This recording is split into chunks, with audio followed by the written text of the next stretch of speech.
everybody. Welcome to another episode of the Extra Time U.S. Men's Soccer Podcast. I'm joined again by my brother, Ryan. My name is Tim. Ryan, how you doing this week? I'm doing all right. How are you?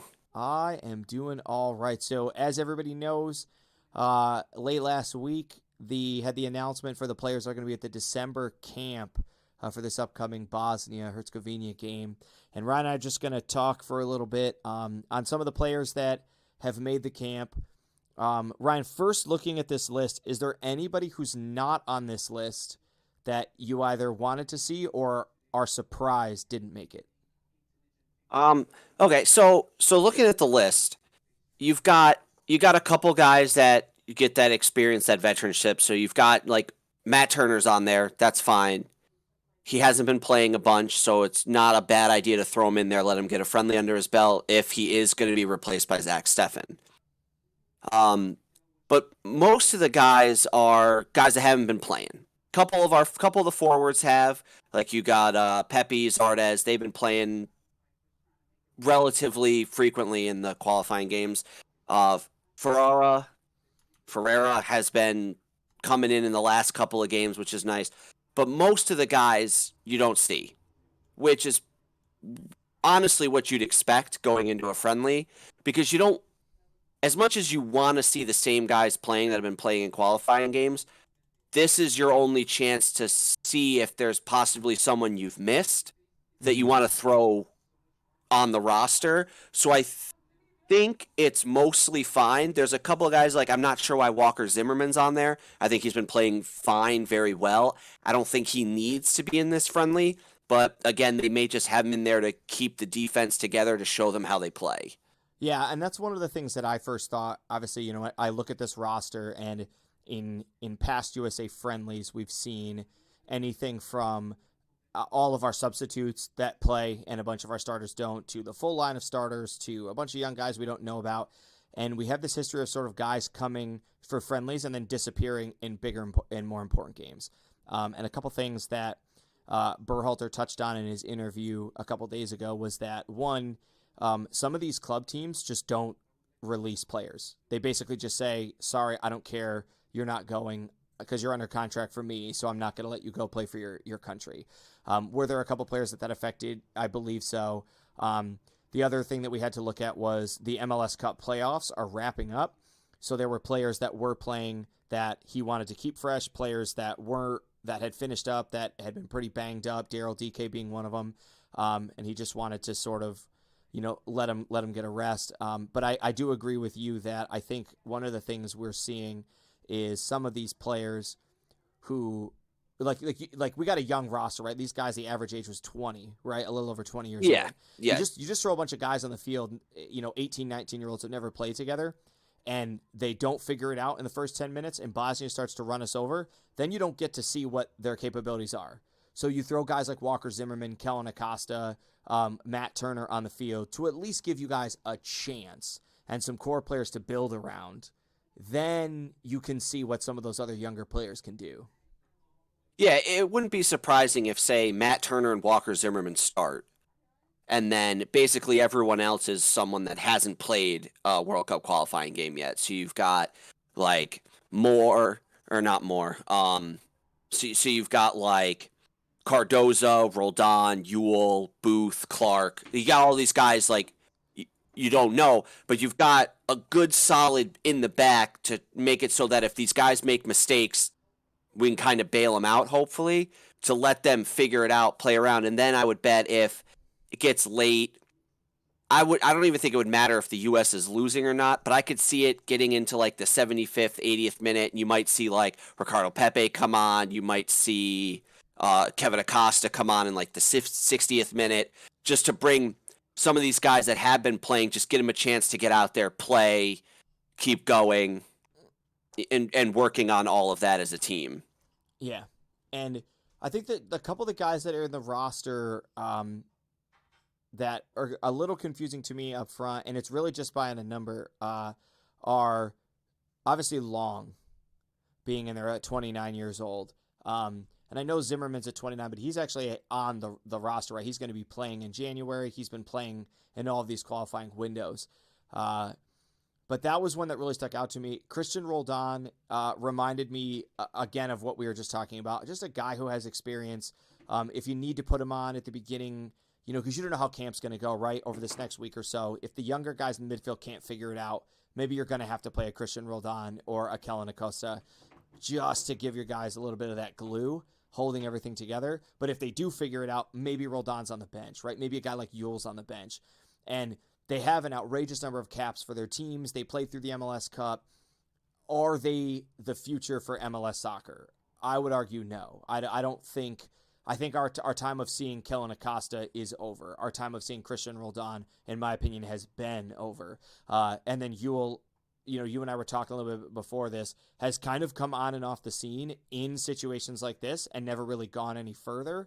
So maybe, if you're Greg Berhalter, maybe this is his last chance, or maybe this is just another player who brought something, when we talked about Weston McKinney, they bring something off the field that you really need your players to have to get there. Yeah, but and that's exactly what you're going to use this for, right? You've got a whole month off, a little more than a month before the next World Cup qualifying game. You've only got one friendly scheduled in there. So you're basically just using this time to look at guys and be like, okay, is there anyone that I think has been missed that we should bring that could be just a bench player for most of, World Cup qualifying, even the World Cup. You get a guy that sits on the bench the whole first round, a whole knockout stage, right? Whole group stage. You get to the knockout stage and say, like, Ricardo Pepe gets hurt, can't play anymore, but you've got like Booth or Clark sitting on the bench, who has been on the bench the whole time because he impressed you during camp, and now he gets a chance to play. So getting a game or two under the belt with some of the guys that could possibly be on the roster is helpful. Now, I know we don't have a whole lot of guys that are on the roster that are in this training camp, but you still got a couple. You've got Ricardo Pepe, you got Zardes, you got Zimmerman, you got Acosta, you got Turner. So there are guys out there. So you'll be able to see how the team tries to put things together. And even a little bit is helpful if for some reason he's called upon in a big game. Right. And I know we're gonna touch on the depth of the U.S. men's team in just a second, but I do think that Greg Berhalter's looking to take some of these younger guys and establish them in his system, see who fits, see who doesn't fit, and then just keep them on his radar as they develop, because he's not expecting any of these players to fit into this qualifying window right now, and he's probably not expecting any of these guys to be on the squad when we play in the World Cup. But he is expecting these guys to be key components of the next World Cup qualifying cycle. And that next World Cup, especially since that's going to be here in the States. And touching on a couple of things Greg Berhalter said, just for, we mentioned the interview for people who didn't get to hear it. I know there was a lot of, talk. Some people are happy with the new site, some people aren't, right? We got St. Paul in Minnesota, and then a third qualifying game out here in Ohio. And people were pretty upset, but when they talked to Berhalter about it, one of the things that Berhalter said was they looked at environments that were going to model the Canadian stadium. There were rumors it was going to be in Vancouver. That's it's not confirmed. That's where everybody still believes they're going to play. But he wanted to be prepared if it wasn't. Obviously, right, we're looking at January games in Canada, potentially sub-zero temperatures, snowy, going to be miserable stuff. Can you get some stadiums that do it? And then something that I wasn't aware of from inside the camp, trying to find areas that are pro-USA. And if you watched that USA-Mexico game in Columbus, you saw big USA fans. And something that I didn't know was in the New York City area and the Eastern Seaboard area, big El Salvador fan base, big Honduras fan base. And they were really worried that if they played a game out there, like Greg Berhalter flat out said, you can't play in New York City. If you play this game in the New York City stadium, it's a home game for El Salvador. It's Correct. A home game for Honduras, which, I mean, that was news to me. I mean, I knew that the population was out there. I just didn't know it was to that extent. Oh yeah, you go ahead. No, yeah, and that's something you don't want, right? Like, you get the chance to play a home game. You don't want to play it somewhere where it's going to be 50-50, even possibly 60-40 their favor. Oh yeah, especially with a bunch of these young guys. Because that takes away the whole you're supposed to have an advantage at home. Now, I'm sure most people, professional soccer, you're probably going to say there really isn't much of an advantage at home. But when you play some of these countries, home or away in travel, then it starts to become an issue. Like you look at the Premier League, I'm sure there's really not that much difference home or away for those guys. Mm-hmm. But when you start looking at like, okay, guys in England travel to like Turkey or Spain, Portugal, it's not really that much of a difference. But then you get like the US travels to El Salvador, Honduras, Mexico, and you start to think, okay, things change. It could actually be rough if you're not home. So you don't want to take that away. Now I'm sure it wouldn't matter as much because you're still on US soil, but I think it's a smart decision. Try to prepare the guys for giving you the best possible outcome. I agree. I absolutely agree. And going back to something that I had asked you, I think one of the players that surprised me to not be on this roster is a player called Joe Scally. He's been playing in the Bundesliga as a right wing back and making a huge difference for Bayern München Gladbach. And he was part of the 4-0 rout of Bayern Munich when they played them back earlier this year. He even has scored a goal against Wolfsburg. And he's just somebody who, I mean, when you look at, and Ryan, I don't know how much of this you caught, but we talked about Serginho Dest, back there on the right. Barcelona playing him as a right midfielder, giving the United States the ability to push him up into the midfield and have a player like Joe Scally play in the right. I know we got a lot of young guys on this roster that we're going to start touching base on in those fullback positions. Paredes playing out there, Reynolds playing out there, Gomez playing out there, and Bello playing out there. I know people are really excited to see Bello. He's got a lot of support in that Atlanta crowd, in his home stands. People are hit or miss on Gomez. I know a lot of American soccer fans want him to pick the United States. He's still in that role of he hasn't selected a country. He's got that dual citizenship. But as we start to talk about these players, I want to kind of direct this, Ryan, with this. When you look at the United States team and not this specific roster, what roles do you want to see tested during this game so that, we can see what we got going on there? For example, like, do we want to see a true number 9 get tested, see if we can have somebody step into that role? Do we want to see like a number 8 or a number 6 that we build through? The United States loves their 6 in Tyler Adams. What are your thoughts on that?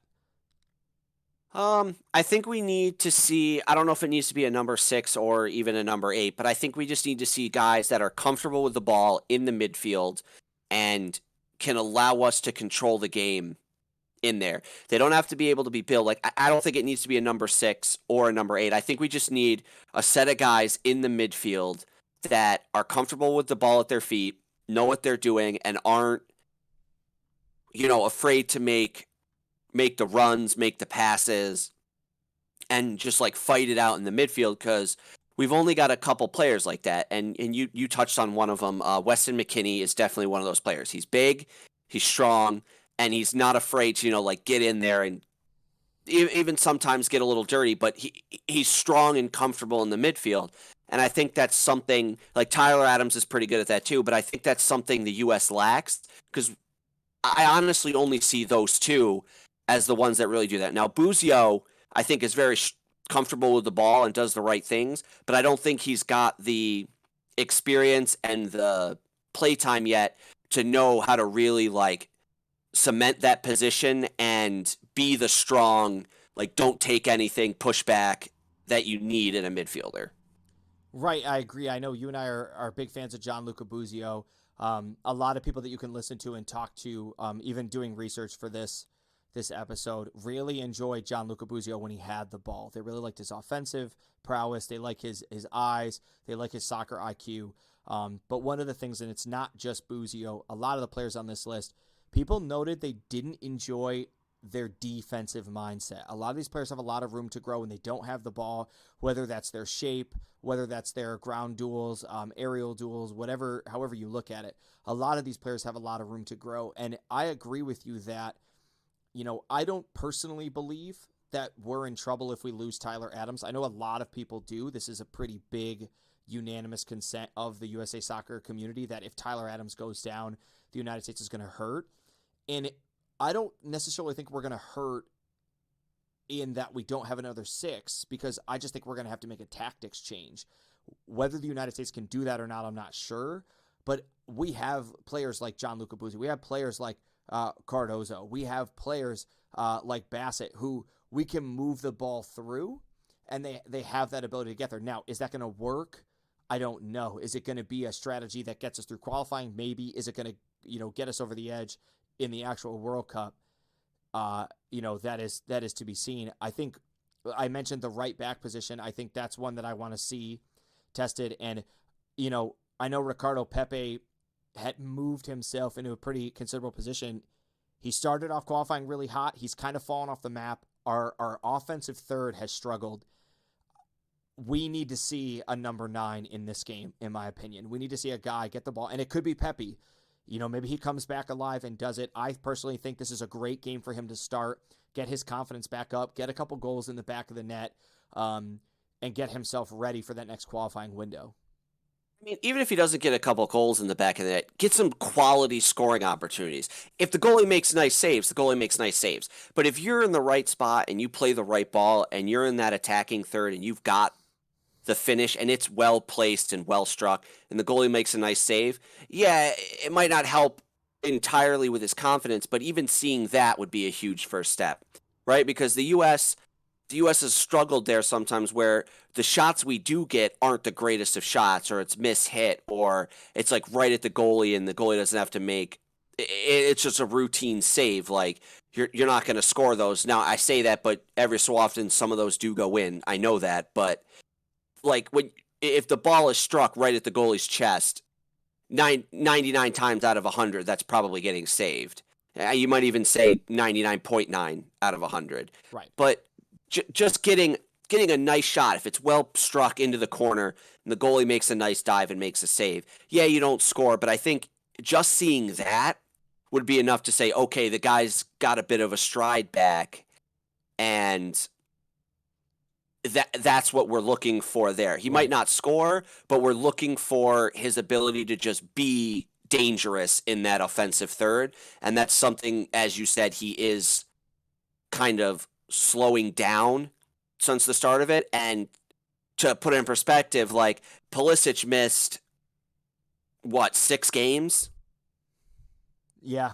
For the U.S., he came on and within 2 minutes, he put himself in the right position and didn't even make a mistake. It was in the back of the net. So it's stuff like that where it's like Ricardo Pepe needs to see that and be like, okay, he hasn't played. He still got himself to the right spot, made the right decision, finished the ball. It's in the back of the net. What am I doing wrong that I'm not able to do that? Right, and I think as far as a core USA attacking third, that's something that I really want to see. Can we put, we look at the United States playing a 4-3-3. Can we put those 3 midfielders there with 2 wingbacks that can give us the opportunity to get dangerous balls in? One of the things I didn't like watching Bassett play, I'll say Cole Bassett play, was, he's playing great for the for the Colorado Rapids. He is. I mean, last year, 5 goals, 5 assists in 10 caps. That's insane, right? This year, 8 points in 33 matches. Obviously, still good stats. But we're looking at most of his goals and points being pretty easy, pretty attainable goals. Really struggled from distance. Lots of his shots, even from just outside the box, a cakewalk for most of the goalies.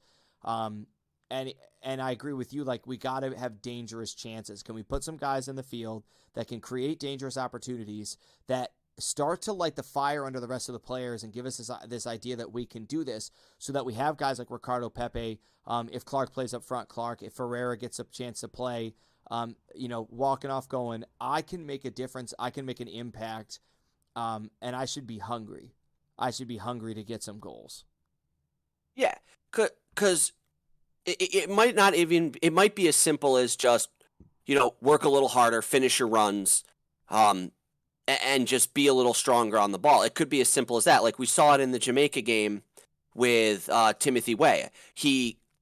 Even though there was a couple of guys on him, he was strong on the ball. He kept his run going even when it looked like he lost the ball. and then he had an unbelievable touch, and it's in the back of the net. Now, it could have been luck. He could have gotten very lucky with the shot, but it all starts with he worked for it. He beats a guy, beats another guy, kind of loses control of the ball, sticks with it, stays strong, doesn't go down. Beautiful touch off the post and in. So it could be something as easy as that. Like Ricardo Pepi might just be like slowing down his runs or stopping a run completely because he just doesn't expect to get the ball.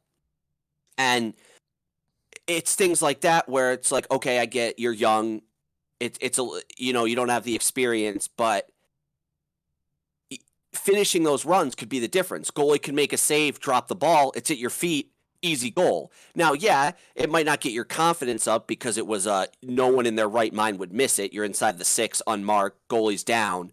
But even that sometimes can, like you said, spark a fire under someone else. Someone else could be like, wow, that guy finished his run, got an easy goal. If I do that, I can get another one. And the next thing you know, US is up 2-3 nothing, and it's all because one guy hustles and the other team sees it and goes, wow, he's really giving it all. I got to give it my all.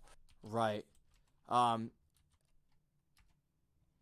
Something I just kind of want to bring up and get everybody's stats on this. I know one of the first times that we played Bosnia and Herzegovina, it was like, you know, if you don't know where it is and you don't know what's going to happen, you're like, oh, we're probably, you know, as a team I haven't heard of, we're probably going to spank these guys. To give everybody an idea of what we're up against, their World Cup qualifying group had France, Ukraine, and Finland. Bosnia wound up only winning one of those, drawing 4 of those matches and losing 3. So 12 goals against, 9 goals for, with only 7 points in that group, with Kazakhstan being one of the other groups.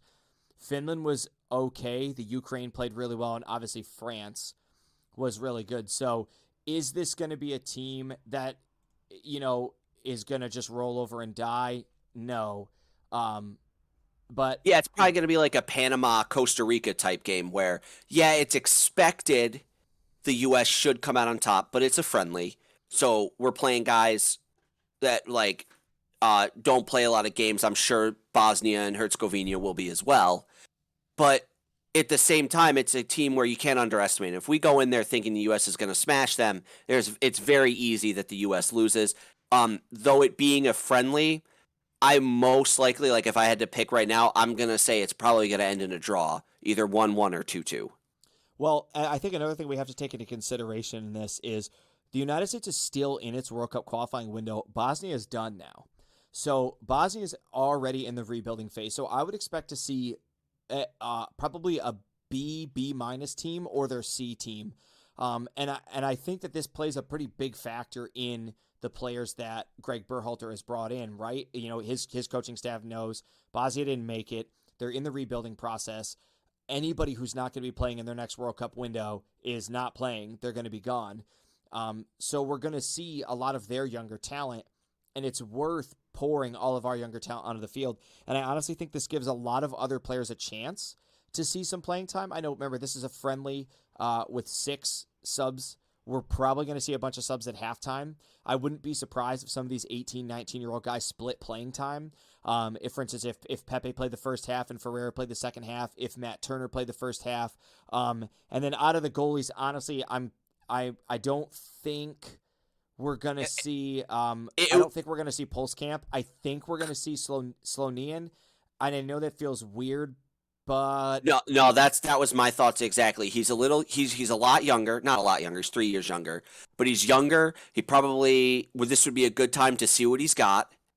You've probably already seen a little bit more of Pulskamp, you know, being 3 years older. So you've probably seen more footage of him. So this is a time to see how the younger guy will perform, even if it's in a friendly, and it just gives you an idea of, okay, in 4 years, you know, he's 21. That's a pretty good age to see if he's pretty good, he could be in the next World Cup. So I honestly do think you'll see him over Pulskamp. Yeah, I truly would also like to see like Che and Henry split. I would really like to see, you know, if we're established in the first half, I wouldn't mind giving Zimmerman a rest. Right, he's been playing in the MLS Cup. He's going to be playing for us in that window. I wouldn't mind having him take a rest. And just seeing, you know, I personally don't feel like a lot of our defender spots are necessarily a lock. And they certainly we have way more talent back there than we have before, but we still don't have the depth, right? So what happens if, Miles Robinson goes down? Sure, McKenzie probably comes in. Maybe if John Brooks is in the camp, John Brooks comes in. But what if one of those guys gets hurt? McKinney's not in his form. This is an opportunity, I think, for one of those guys to step up and give us some room, especially out on that left wing, right? With Anthony Robinson. What happens if he goes down? Do we have a guy who can play out there? And so this kind of leads me into the next question that I have, which is when you look at the World Cup qualifying roster, which players are locked in, and have obviously some of them are going to be pretty self-explanatory, but let's think about the players that you think are absolutely locked, just so that we can say the ones that might be up for grabs. And let's start up front. Who do you think is locked in? Just Pulisic. That's it. You're not even giving Pepe this slot. No, I think the way things are going now, it could be a whole bunch of people. You could see Aronson, you could see Pepe, you could see Zardes. Honestly, if Daryl DK gets healthy and Berhalter wants him, it could even be him. We got it. All right. This is a bold pick. I like this. I like bold picks from this guy. One of the things and here's something that I would like to see. I would really like to see Jordan Morris get back on this. Now, I wasn't a huge fan of him when he first came onto the scene, but then I paid a little bit closer attention. I went and looked his stats up. Before this guy got hurt, he was at an insane pace. And when I mentioned Cole Caldwell, the 5 goals, was it Caldwell? 5 goals, 5 assists? Bassett, sorry. Cole Bassett. 5 goals, 5 assists in his 10 games. Morris was ahead of that pace. And then he gets hurt, misses basically the entire season. He's somebody with a mind for goal who's very direct, who could be that false 9, to shift us into a 4-4-2 if we needed to take Pulisic's chances and put them in the back of the net. He's somebody that I would really like to see up there. I watch Clark play. I enjoy watching Clark play, but his 18-year-old is showing. And he makes good passes. He has a good soccer IQ, but he's very predictable. Most of the balls that he went to play, you knew where it was going ahead of time. And that's just not going to fly, obviously, at higher levels. Jesus Ferreira is somebody that I would really like to see. I think you're right. I think he's got a shot. Had Ricardo Pepe had a couple more chances and scored a couple more goals, I think maybe you're right. I think he is a lock. I think he's still going to be a lock for the January window. But I also know the woes of USA goal scoring and sort of agree with you that up front really could be up for grabs. We've got a lot of guys up there that are good on the ball. It'll depend on what Berhalter wants and the style he's going to play. If he wants to play a more keep up the ball, get strong players, you'll see a Zardes. If you want guys with speed and he wants to try to run the team in the ground, you see the Aronson or the Ricardo Pepe. You might even see Ferrara come in, right? But I honestly think the only one you can say without a doubt that starts up there is Pulisic. And he's shown that granted now he's hurt, so he's not starting. But if he's 100%, he's gonna start up there. And I would bet as January goes through, and there's the 3 games in January, one's early February, but we'll just say January, you may see every game a different person starting up with him. You could see Ricardo Pepe against El Salvador. You could see Zardes against Canada. And then you could even see an Aronson Pepe against Honduras. Yeah, I agree. And I think some of these players, if you're somebody like Brendan Aronson, we saw Josh Sargent start really hot and has just been a vapor in the wind since then. And Zardes sort of falling out of favor, not necessarily because of talent, but mostly just because of age, right? We're bringing him in. He has the experience. Greg Berhalter praises his work ethic. He's definitely feels like that captain role, right? The experienced veteran who fires your guys up out of the locker room. So I think for me, I want to see, I think I want to take the opportunity to see a lot of young talent in this game. I look at this roster. I don't want to see Zimmerman for longer than I have to, unless we really just need him locked to hold, the back, because Zimmerman's a very vocal player. He's very composed. He's very relaxed. And if you want to really see what your other three defenders are capable of, I could see keeping him in the whole game just to make sure your guys are playing composed. What do they do around your center back? What do they do around the guy that's your centerpiece back there? I don't want to see Kellen Acosta. I don't want to see Christian Roldan. And I don't want to see Yule. I just don't want to see him. I don't think they're the future, in my opinion. I don't necessarily care. Kellen Acosta could come into this game and score a hat trick. It's not changing my mind. I don't think he can keep the pace of play at the international level where we need him. If he could, he wouldn't be playing for the Rapids. So, he did. He's the same thing. He gives you the experience. He gives you some glue in the midfield. Do I see any reason to see Zardes up front? Similar situation to Zimmerman. Maybe you play Zardes up front if you're going to try out like a Clark, Colwell, winger situation, just so you got a target forward in the front. But I'm really excited to see Booth. If I had to pick right now, I would like to see Turner starting in goal. I probably would have Bello out on the left. Zimmerman, and this one's tricky. Man. Probably Zimmerman and, Henry's 17. It might probably Kessler. I think I would go with that. I would go with him and Kessler, and then have Paredes out on the right. Paredes really just was more of a midfielder for the clubs that he played for.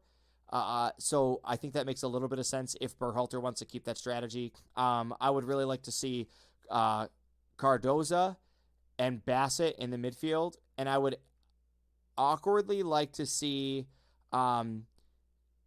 probably Clark play in there with them. I know he's listed on the forwards, but I'd like to see him play in that center area. And then I would like to see Pepe up front. I would love to see Jordan Morris playing up front as well. And then maybe a split. Maybe give Booth a chance. Maybe give Cole a chance. Just to see. What are your thoughts? You had to make a lineup. It's going to be hard, right? Because you're going to want to see everyone, honestly. If it's a training camp and you want to see how people perform, you're going to want to see everyone play. Problem is, this is hard. You got one friendly. Most of the times, you're right. We see 2-3 friendlies in this window, at least 2, right? Because you play a bunch of guys, see how they work, you switch it up. Exactly. So obviously, you want to see everyone play. You can't. I honestly wouldn't even be surprised if you see Pulse Camp and Slonina play. Each one play a half. You're going to see 2 goalies. You're going to see them split halves. I really don't see any doubt about that. Because that's normally what happens in friendlies. You got a young goalie, you want to see how he plays. You might not see Matt Turner. Berhalter's seen a lot of him. Do you really need to see him play in a friendly? Mm-hmm. Agreed. Yes, he gives stability and he gives the experience and you can rely on him. But is that what you want, or do you want to see how other guys perform? So you may see the other two. Defense, I do think you see Zimmerman in the back because our World Cup roster is going to play around him. And I think that's the style of defense Berhalter likes. And yes, Zimmerman's probably not going to be on the team for the next one, right? He'll be 33. He'll be getting up there. So you might not see him in the next one, but I still think the style of defense would be the same. And Zimmerman is very good at controlling that. Mm-hmm. So I think you might see Zimmerman the whole game with a couple of the defenders rotating around him so you can see how well they fit into that mold of the U.S. defense. I agree, and here's a question for you. So you just do a quick head count, right? You look at the players he's got. He got 7 forwards in his camp, right? Out of his 7 forwards, probably 2 of them are midfielders. Okay. 5 midfielders. He's got 11 defenders. Is that a sign to you for where Greg Berhalter believes we lack the depth? And if you're a defender in that November camp, are you a little worried going into the January camp? I don't know if I'm a little worried. I personally think I wanted to touch on this when I was talking about the midfield lacking stuff. Our defense has been bailed out a lot by Zimmerman. A lot. Guys make a bad... It's not just Yedlin. It's Robinson. It's... can't even think of his name now. He's on the other side of Yedlin. So it's Robinson. Robinson, Zimmerman. It's the And other. Okay, so it is. yeah, It's also yeah, Robinson. it's not Miles, it's Antony. Yes. So we've seen them make mistakes, and we've seen Zimmerman bail them out, Yeah, which is Antony in the another. last game made a lot of them. And I'm almost positive that's why you have Zimmerman in camp, right? He's there so that when these guys, they're gonna make mistakes because they're young, um, and they don't play around. They might not even play this style of defense. Mm-hmm. Zimmerman is going to be there to bail them out and let them know, hey, this is what you should do. So I think Berhalter knows that the defense does struggle, and I think he wants to see younger guys to see if he can find someone that can perform Zimmerman's role. Because obviously, Zimmerman's most likely not playing in the next one. Yedlin maybe not playing in the next World Cup. So you're going to need guys that can fill in those roles and maybe not need to be bailed out as much. So I think the 11 defenders, I think we'll see 4 start.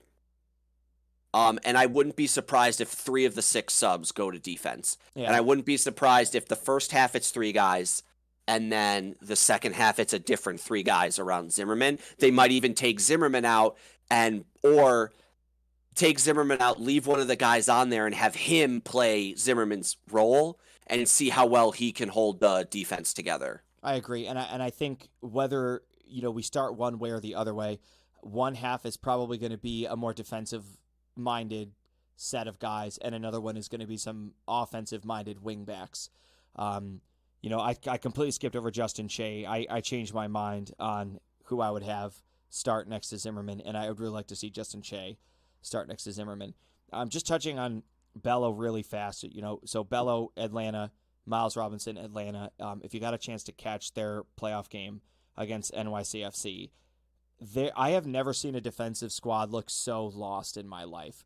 And it was almost discouraging to watch Miles Robinson spend a lot of the game in no man's land, right? He wasn't directly marking anybody, but he got really complacent. He wasn't communicating. He wasn't telling anybody what we have to mark. He wasn't really stepping up on anybody. So, do I think he's going to necessarily lose his spot? No, but I agree with you that a lot of this certainly hinges on Walker Zimmerman. And I bet Berhalter's looking for which, can any of these guys step up, and fill this role, which is why he has a Long in there, which is why he has Trusty in there. Because what happens if Zimmerman goes down? I need somebody else who can run my defense. Yep, and I wouldn't be surprised if you see Kessler or Trusty take over Zimmerman's role for the second half of the friendly, because they're both early 20s, meaning they're going to be late 20s next World Cup when Zimmerman can't play, or if Zimmerman goes down, they're old enough that they might be a little more comfortable stepping in, being that leadership role. Because like you said, the U.S. has a young roster. We have even our World Cup roster is young. We got young guys, which means if someone is 23, 24 and steps in, they're really not that much younger or that much older than everyone. So, Zimmerman's 29, so he's got that. I've been on the team.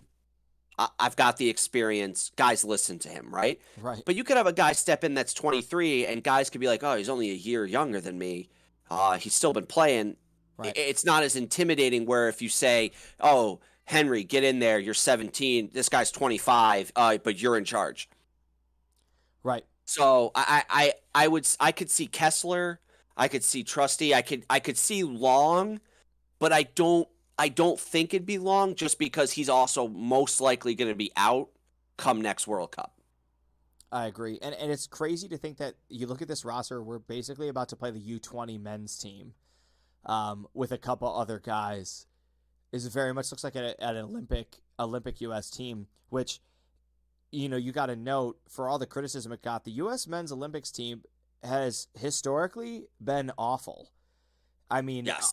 Awful, unqualifying level awful, like comically bad at times.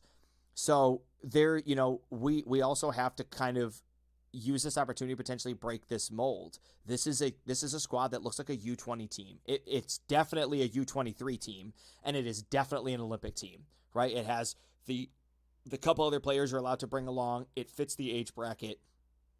We got to walk out on this field. I don't care if we win this game. we got to play soccer, above anything else. This can't be an Olympic level embarrassment where, we play so poorly that Greg Berhalter doesn't even have any idea how any of these guys can play because we didn't even get any touches on the ball. Well, the problem's going to be it's one game, and that could happen. None of these guys, right? Like, they're all young. How often do these guys play with each other? Probably never. Right. This is going to be the first series of times where these guys Right? actually play and knock the ball around. So it could be a disaster. We could go out there and lose 5-0.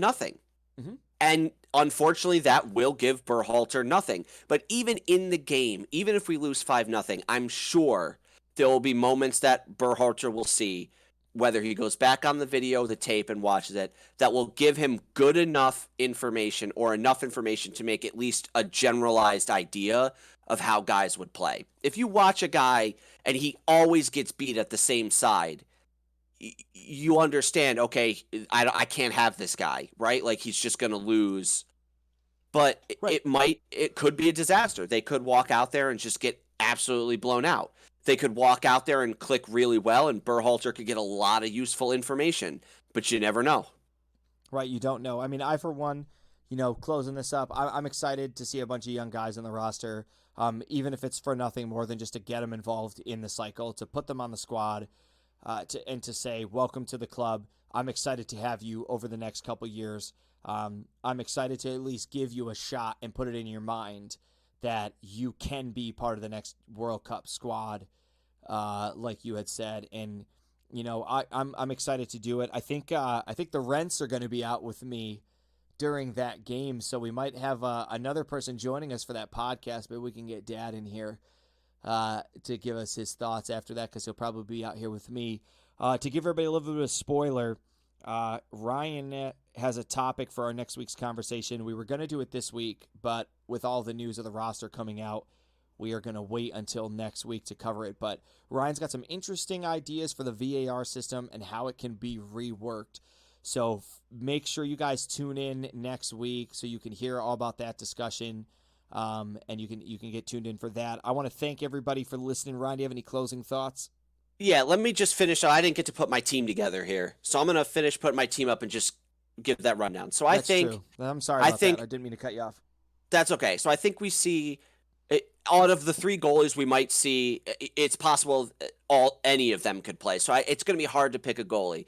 For the defenders, I think your starting is Zimmerman. You've probably got Trusty or Kessler next to him, and then probably Bello and Gomez, and then, rotating out the next half with some of the other fullbacks, cornerbacks, but I think those might be the starters. Midfielders, I mean, with so few he's bringing, if he plays 4, you're probably seeing Acosta, Bassett, Roldan, and Yule if he's going to play 4. It makes the most sense. Mm-hmm. And Acosta could easily get subbed out for Cordoza in the second half. So you might see all the midfielders. For forwards, I honestly think you might see Zardes for the majority of the game, just to give Berhalter an idea of how well guys can play balls to the targets. Right, or work with a target forward, yeah. Correct. Because Zardes he's on the older side, but he's got the experience and he knows how to finish. Which means if you need a guy to play the ball and that's their objective, like play an in-swinging ball to this spot so our guy can finish, you want to know how well that's going to work. If you don't have anyone in there that even is remotely good at being in the right spot or finishing, you're not going to get as much information out of that. Okay, he hits the ball to the right spot every time, but nothing happens. Right? Wow. You want to see the result of that. So you may see Zardes the whole game, unless Pepe really steps up and is putting him home. Then I could see Ferreira coming in, or Clark coming in, even Booth coming in and playing in there. So, but that's kind of what I'm thinking. So yeah, we also don't know the fitness level of any of these guys. So camp's going to show, are the subs coming in at halftime? Are they coming in the 65th minute? Yeah, agreed. Well, those are our lineups for that. Like I said, catch us next week. We're going to talk about the VAR system and some of Ryan's ideas. I'm going to kind of try to put them through the ringer, see if I can play devil's advocate on it. But the spoilers, it's a pretty good idea. I'm excited about it. So thanks for tuning in for this week. That's going to do it for this episode of the Extra Time U.S. Men's Soccer Podcast. Thank you guys for listening. We'll see you next week.